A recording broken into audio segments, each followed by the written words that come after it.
What is going on, ladies and gentlemen, and welcome to another installment of HeroClix.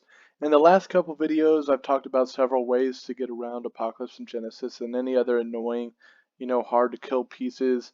All those strategies also work for the Legacy Thanos, the Legacy APOC, and some of the other, extremely meta things that we've seen, uh, that we saw at Worlds and Nationals and everything along those lines. And today, I'm going to talk about Colossal Retaliation, because Colossal Retaliation is one of those powers that was super strong and super popular back in the day, but ever since XDPS retired last year, it seems like it's been kind of forgotten about. I hate to say that because it's an incredibly strong and powerful ability to put on your team, and I think Sandra Bullock. Every time I think about Colossal Retaliation, I think about the Sandra Bullock line from The Blind Side. In her opening monologue, she says, "Every housewife knows that after you pay the mortgage, the first thing you pay for is the home insurance."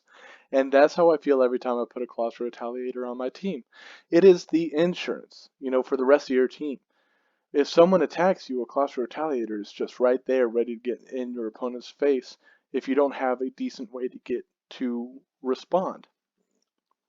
So we're going to go over those today, and then I'm going to do a quick little segment on the rare Exodus and rare Kareem. These are two pieces that still are. Kareem is extremely popular today, but Exodus was popular when he was released because there was some interactions with some pieces from XDPS. But all that being said, these two pieces, everyone that's been around the game kind of knows what they do, but I'll do a quick little explanation on why these pieces are good for getting around stop clicks. But to start out, we're going to go over Folkum Abominus, and no, I will not say his whole name for the whole video. We're just going to call him Folkum going forward. And this piece is incredibly powerful. Probably my my personal opinion, this is the best Colossal Retaliator. So when I was getting back into the game, I also picked up some comics because when I got out of the game, I also, put the comics to the side. And the first comics I picked up were Dark Knights. Funnily enough, I got back in around Spider-Man Venom, Absolute Carnage, and I picked up some Dark Knights comics with it. And Folkum Abominus was, on the, I don't think it was on the opening page, but it's like on the second page of Dark Knight's Metal. And this, man, I never thought it'd be a click when I read about it because it wasn't there for very long. But I'm extremely, extremely happy it is, and I love the concept of this Voltron-looking thing. Uh, you'll notice he has three. He's one of those rare characters that has three team abilities, and two of them are very good. One of them situationally maybe, but he's got Batman Ally, Justice League, and Superman Ally. Batman Ally grants stealth. Superman Ally grants improved targeting hindering, both of which can be very beneficial for your team if you have anyone that's a wild card. His keywords that you're going to play around with are Justice League and Robot, but he also has the Apocalypse keyword for any of you Darkseid lovers out there. But Robot is probably going to be his main thing unless you guys decide to go Justice League, which is, every time they release DC stuff, it becomes an increasingly strong keyword. Let's go over his Colossal Retaliation real quick. You'll see his stats up there on the screen, and his Colossal Retaliation is his special on movement. It says free. If no friendly character has been placed this turn, choose an opposing character that attacked Justice League Folkum Abominus or damaged a friendly character since your last turn. Place Justice League Folkum Abominus such that it can make a close attack targeting the chosen character, then do so. The target cannot use defensive powers for this attack. So one thing that's very popular to do if you guys haven't been around the game long, or you got in after XDPS retired, is if your opponent is running a mystical team or has a character with a mystical team ability on it, what a lot of people will do is just run one of their characters up there, smack the mystical team ability character that your opponent's using, and then after it deals this mystical damage to your friendly character, take your Colossal Retaliator and just plop it right down in their starting area. And that, since that's another reason why I'm not so sure why Colossal Retaliation has been forgotten by a lot of people, but with the addition of Apocalypse and Genesis, this is an incredibly powerful Colossal Retaliator because not only can you bring them over there after they deal their mystical damage, but those two pieces also can't use their defensive powers. Any of them. That includes their stop click. So this guy is basically, if you're able to put it on your theme, he is basically just an Apocalypse and Genesis killer. One thing that, most Colossal retaliation pieces have is called colossal indifference, and this is kind of the drawback why I say it's really just your insurance. This is generally how the text reads. It's his just Folkum's is on his defensive power, and I think that's a general rule is that it's on their defensive power. But his says stop toughness. Okay, that's his only defensive power. And then if Justice League Folkum Abominus started the game on the 25-point starting line, it cannot attack smaller characters except via Colossal Retaliation. So this guy's not doing a lot for you unless your opponent hits you, which if you're playing a full game of HeroClix is going to happen. And then another drawback to Colossal Retaliators is that they're insanely easy to kill. Like I just read off, Folkum Abominus only has toughness on his defensive power. He does have PC that can help, your opponent miss their attacks, but Colossal Retaliators are generally colossal, so they can be seen in outdoor maps above buildings and above blocking terrain. Keep that in mind. And then another little perk that Folkum has is his special on attack. I don't see it coming into effect very often, but if you do put this guy on your team, keep this in mind. He does have Precision Strike, and then when Justice League Folkum Abominus KOs the highest point opposing character after resolutions, give all opposing characters an action token.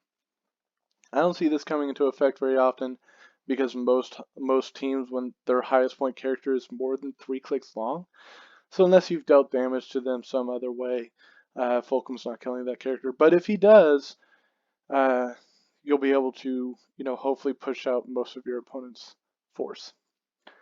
And from Folkum, we're going to go into Surtur because he does very similar things. You'll notice he does have a higher attack with a 12. His keywords are Asgardian, Deity, Monster, and Ruler. And one thing to notice is he has Cosmic Energy, so he cannot be outwitted. Folkum does not have Cosmic Energy, so he can be outwitted. They can outwit his movement power, and then you lose your Colossal retaliation with him. So keep that in mind with Folkum as well, if you do decide to use him. But with Surtur and Emir, both of them have Cosmic Energy, and both of their keywords are the same, so I'll just go over it with Surtur here. He has Asgardian, Deity, Monster, and Ruler. So Asgardian Deity can be brought onto Spider-Man family with the War of the Realms rare Mary Jane. And then Monster can be brought onto X-Men with Genesis and Apocalypse duo that we've been going over, and then Ruler is just an insanely strong keyword now.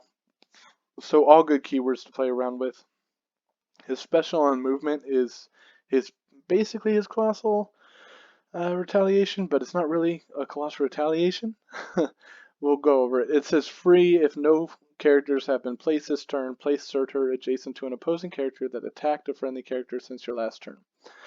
So his placement cannot be used whenever your opponent deals you mystical damage like I just went over, but he does not have Colossal Indifference. So if your opponent attacks a friendly character, doesn't even have to deal damage to your character, but if they just attack a friendly character, you can move Surtur or just place him up into the frame and then use him to attack another character that might not be the one that attacked your friendly character. So if there's like a low point support piece that's giving you fits, but you don't want to waste your Sicarian Iron Man attack to take care of this support piece, boom, there's Surtur as soon as they try to attack you.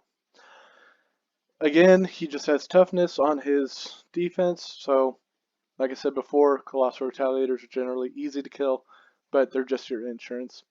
And then his special on damage is really where the meat and potatoes come in. It says when Surtur hits with a close attack, choose a standard defensive power or stop. Hit characters cannot use a chosen power or ability until your next turn. Boom. There goes your stop clicks. You go over there, hit with Surtur, and then bring in the rest of your team to clean up all those pesky stop quick characters. Or if there's just a super sense piece that, some of these super senses can hit on, 3 through 6 nowadays. Surtur can get rid of those as long as he hits with the attack. And then let's go into Emir, who has a lot of these same, or really just these same team ability and keywords. But his Colossal Retaliation is a true Colossal Retaliation. It says power: if no friendly characters has been placed this turn, choose an opposing character that attacked Emir or damaged a friendly character since your last turn. Place Emir such that he can make a close attack targeting the chosen character, then do so. Hit characters modify their combat values -1 for each action token on it until your next turn. So this can come really in handy if you're going up against a pushed out piece. You can place Emir there. Place Emir, hit them, hopefully, and then they're -2 to their defense for all the other pieces that are coming in to use their attacks on that piece. And all these Colossal Retaliators generally have a higher attack value than what we're used to seeing with Colossal Retaliation. In the old days, Colossal Retaliators were lucky if they had an 11 attack. Usually it was around a 10. Like 10's your average, right? 10 was like pretty much the baseline for Colossal Retaliation. But all these pieces have at least an 11 attack, and Surtur has a 12 attack. All that being said, though, Folkum is and will be my favorite going forward. Now, like I said, I'm going to do a real quick dive into Kareem and Exodus. Kareem has a really cool team-up card that makes all robot sentinels, I believe is what it does. It's not generally my play style to run robots, but for those of you out there that are interested in running robots, maybe you have a sentinel factory and you want to use that, Kareem is a very good piece to add to your force. She has a trait that says when Kareem hits, hit targets cannot use stop this turn, and you may choose a standard attack power. She can use that power until she chooses again. So really all you have to do is hit their pesky stop click character with Kareem. She doesn't even have to deal damage as long as she's hitting. She does have precision strike, so generally she is going to be dealing a little bit of damage. She also has improved targeting, elevated hindering, and characters. All very, very good, improved targeting ability to keep in mind whenever you do use her. And then Exodus is really a higher point piece. He's 95 points. And man, I really like him. But that's because I really got into it like a Hellfire swap build whenever the Professor X and Magneto came out, just because I wanted to go against the grain and not run X-Men. But Exodus is a very good piece. He does have Krakoa Revival for any X-Men you have on your team, or Brotherhoods of Mutants, that kind of thing. But the reason you'd play him against stop clicks is his trait that grants mind control, and when Exodus uses it after resolutions, deal a hit character damage equal to Exodus's damage value. So this is literally just the Six of Pentacles, but as a trait. So this doesn't require you to have the tarot card out at the right time or anything along those lines. And I do believe that this does stack with the tarot card. So if he hits with his mind control at the same time that card comes out, it would deal his damage twice. He does have a special on defense as you go down his dial. It's energy shield deflection, and once per turn when a friendly character is healed or turned to their starting click, heal Exodus 1 click. So the general rule is whenever he uses Krakoa Revival, he's also healing himself. But you throw him on your force for, a Hellfire swap. I don't see him really making any X-Men teams because X-Men has so much to stop clicks. He's really just there for anybody that's looking to go against the grain and run a Magneto swap team. But that's all I'm going to go over today, guys. I hope you guys appreciate this video. I had a lot of fun making it, and I think this is going to be my last installment on Apocalypse and Genesis. I've made more than enough videos about them. I'm done talking about them, and I'm ready to talk about some new things going forward.